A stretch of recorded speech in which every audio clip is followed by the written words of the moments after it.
Tonight on the podcast, ladies and gentlemen, Joe Biden and the Democrats are in trouble in Georgia. Now, if you would listen to the Democrat shills and the boule media, they would tell you, yeah, we flipped Georgia blue, and it's a blue state now. You know, they was out doing all that bragging about Georgia when Georgia was originally a red state, and the only reason that Georgia flipped blue was because of what was going on with George Floyd, and Biden withered his way in like a snake during that time period and convinced our people that he would do something about the police and qualified immunity and all of that. And he was riding a wave about Trump, and a lot of black folks came out to vote for him in 2020. Well, fast forward to today, and Joe Biden didn't do nothing about the police at all. He said he was going to fund them, and fund them. That's what he said he was going to do, not defund them. So a lot of black folks nationwide are very upset with the Democrat Party, and rightfully so. Rightfully so. Now, Kamala said she wasn't worried about y'all. You right? She wasn't worried about y'all at all. And the reason why she ain't worried about y'all is because she made a promise long time ago about y'all, which was... So I'm not going to sit here and say I'm going to do something that's only going to benefit black people. No. When a person says that, they're not worried about you. Because if they're really worried about you, they wouldn't say those sort of things. They also wouldn't say things like this. You have a problem figuring out whether you're for me or Trump, and you ain't black. The dumbest things ever these people have said to black folks, and y'all still went out there and vote for them. Get your dignity and self-respect back. But it may happen. It may happen in 2024. Now, let's check this out. So President Joe Biden trails former President Donald Trump in a head-to-head rematch in Georgia, according to the Atlanta Journal-Constitution poll of registered voters that shows the Republican with a solid 45% to 37% lead over the Democratic incumbent. Now, if you look at that on the screen here, as we have it here, Donald Trump beat Biden wholeheartedly. They say other candidates 7%, 6% say they just will not vote, and 6% say they don't know. Now, I say the poll showed nearly 20% of Georgians, it said, weren't ready to support either candidate. It said as the presidential race shifts from Iowa after the Trump's dominant victory Monday. It's in the first nominating contest of the 2024 election cycle. Now, I say Biden is hurt by soft support among many Democratic and independent voters who were crucial to his narrow 2020 victory over Trump in Georgia. It's including 10% of black voters who say they don't plan to vote in the White House race at all. In other words, they're going to choose the couch. Now, continuing, they say compounding Biden's struggles in Georgia are his low approval ratings. About 62% of registered voters are critical, they say, of the president's job performance, and a slim majority say they are strongly disapprove of the Democrat. They say the president's backing among independents is dismal, with only 37% giving him favorable reviews compared with 54% who disapprove of his performance. And black voters, the party's most loyal constituency, are split over his handling of the nation's top office. But I'm going to show you something that actually came out of this poll about black folks, and that's what really got me to make this particular podcast. It's question 24, and you see how they broke it down. So they said that now I like you to think about the 2024 general election being held next November. If the election was held today and the candidates for president were for whom would you vote? Now, of course, you got Biden, Trump, other candidate not voting for president, etc. So let's look at black folk. Black folks right here, as you're looking, 58.6% for Biden. That is trouble. Trump, 20.4%. So in Georgia, you having 20.4% of black people say, I will vote for Donald Trump. Those numbers right there spells defeat for the Democrats. Remember, the Democrats need 80% of the black vote to win anything. And right here, 20% Trump, 58% Biden, they lost. Other candidate, 2.6%, not voting. In other words, the couch, 10.2%, 8.2%, they don't even know at all. Of course, you see how white people will vote, they vote most of Trump. You would see they break it down by age. That's kind of like everybody, I kind of wish they broke it down by race. But that's what really got me to do the particular podcast today is the 20.4% for Trump and the 58.6% for Biden. So the way it's looking right now, Biden will lose Georgia. And 20% of black folks saying, I'm going to go vote for Trump. And the other 10% say, I'm going to vote for the couch. So if you look at that between the couch and people that say they're going to vote for Trump, that's about 30 or some more percent. Biden will not win that state whatsoever. Democrats. Listen to me, Democrats. You better stop listening to the boule media and listen to the grassroots black media. We telling you, you're going to lose. You're going to lose. You could sit up there and say we in our feelings, Jasmine Crockett. You could say that we don't know what we're talking about. You could cuss us out. You have flooded our neighborhoods full of migrants. You giving all our tax dollars to Ukraine so much so that Zelensky didn't buy 2 yachts. Their people in their government been taking all these trips to Italy, luxury vacations, all the American dime. That is straight. Listen, if anybody else is doing that, it'll be considered money laundering. But they doing all this mess on American taxpayers, but Americans is sleeping right now in the cold winter night with no place, but Zelensky didn't buy 2 yachts, but supposedly his country being attacked by the Russians, right? And we didn't send all these billions of dollars. Shoot, made me think that he probably said, okay, I seen the billions, but put some on the side for me. When I get out of office, I'll come over there and go get it. Because our politicians, all of them are corrupt with something. And they got dirt going on in a lot of these countries. The American people, especially the black community, we fed up and tired. And think about it. Georgia's not even dealing with the migrant crisis like we're dealing with it here in Texas, or they dealing with it in Chicago or New York. We got some black people in Denver, not a lot, but you got some black people in Denver dealing with it, right? But definitely Chicago and New York. Y'all think that black folks are playing with y'all. I'm telling you, Democrats, it's going to be the couch and Trump that's going to get the votes in the 2024 election. You can't come up there and try to, democracy, we got to save democracy. That don't work. Because what democracy do black folks have? We don't have nothing equal in this country. We don't have equal anything. So what democracy, what voice do we have as black people unless we scream and shout to get our voice out? Now, of course, our voice carries all over the world.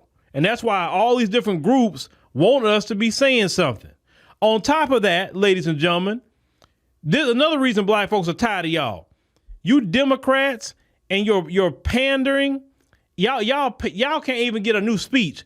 I want y'all to watch this pandering, and it's despicable what Biden did. Watch this video. Nobody told me the road would be easy. I don't believe he brought me this far to leave me. Nobody told me that the road would be easy. I don't believe he brought me this far to leave me. Yeah. And whoever put that together, shout out to you. Shout out to you for putting that together, because that was ridiculous right there. See, that's what we get.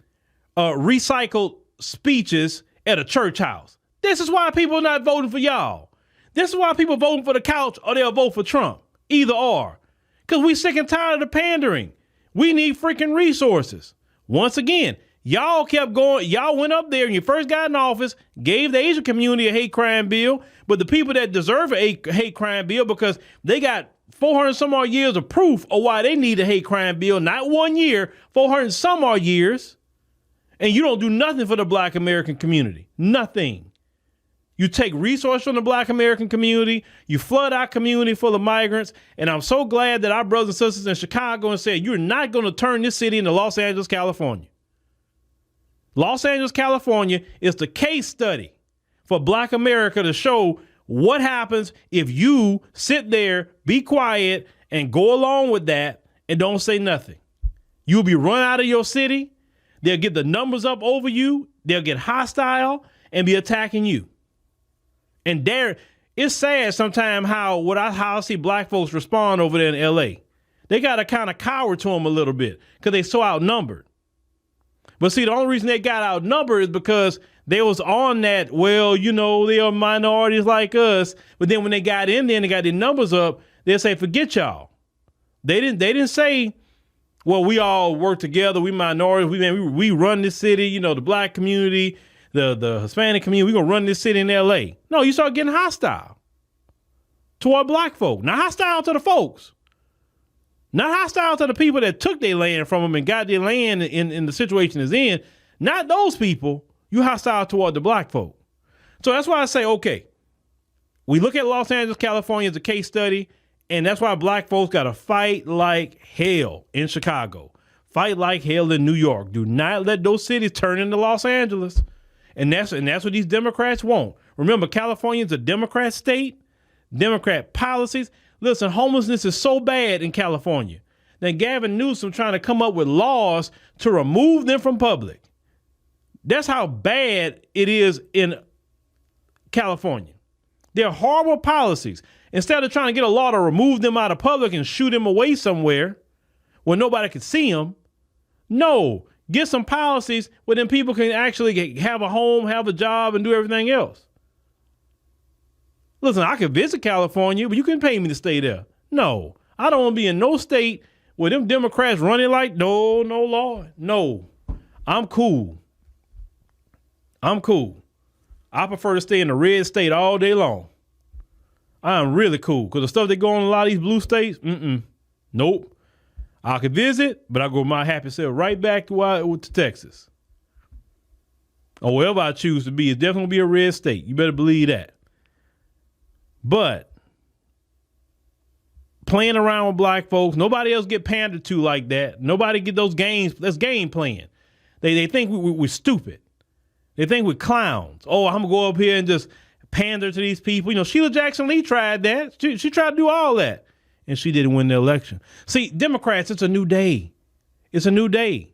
You can't do that no more. Because to be honest with you, the younger people not in the church house. They not.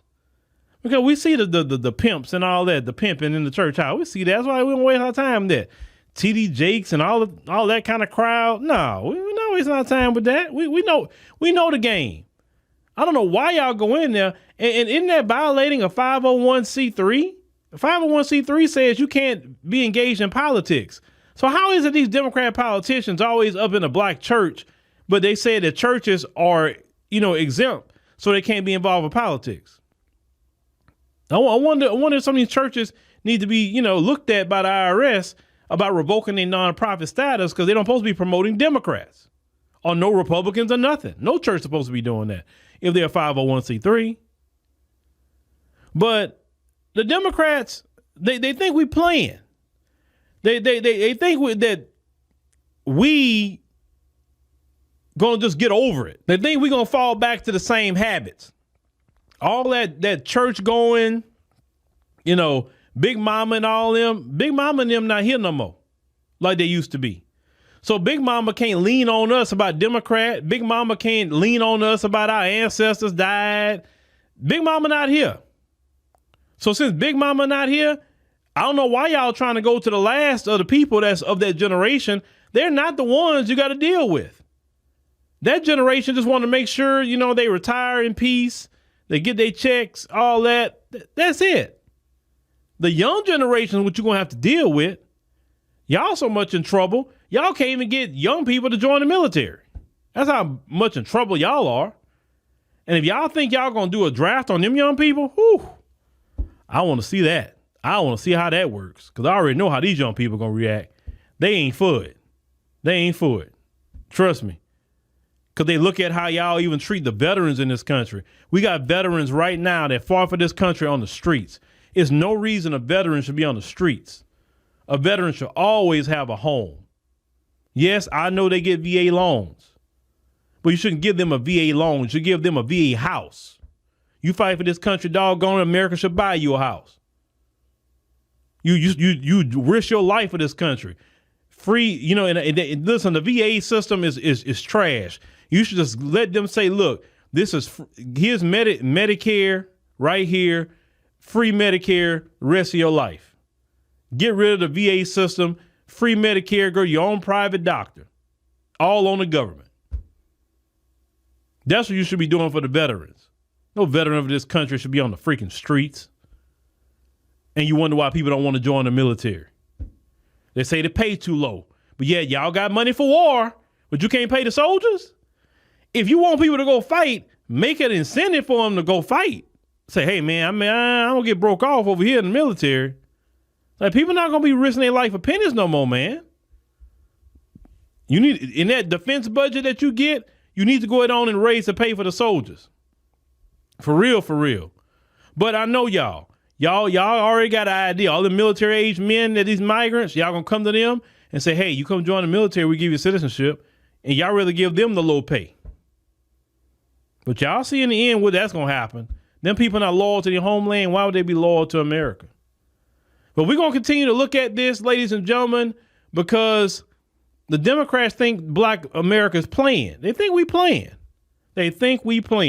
They gotta be shown about we either get our reparations in the form of cash payments, we get our anti-Black hate crime bill. And when I talk about reparations, I'm talking about to, you know, people that's the foundation of this country, Black Americans who could trace their lineage all the way back to the 1870 census, not for people of African descent, not for Black people, but for people who are true descendants of slaves in this country. If y'all don't do that, y'all, trust me, y'all gonna continue to crater and you'll never get elected back. I'm telling you, you dealing with a new group of Black people right now. And we're tired of disrespect. We're tired of seeing you just throwing money around to everybody and you won't get none of the Black folk. Well, then let them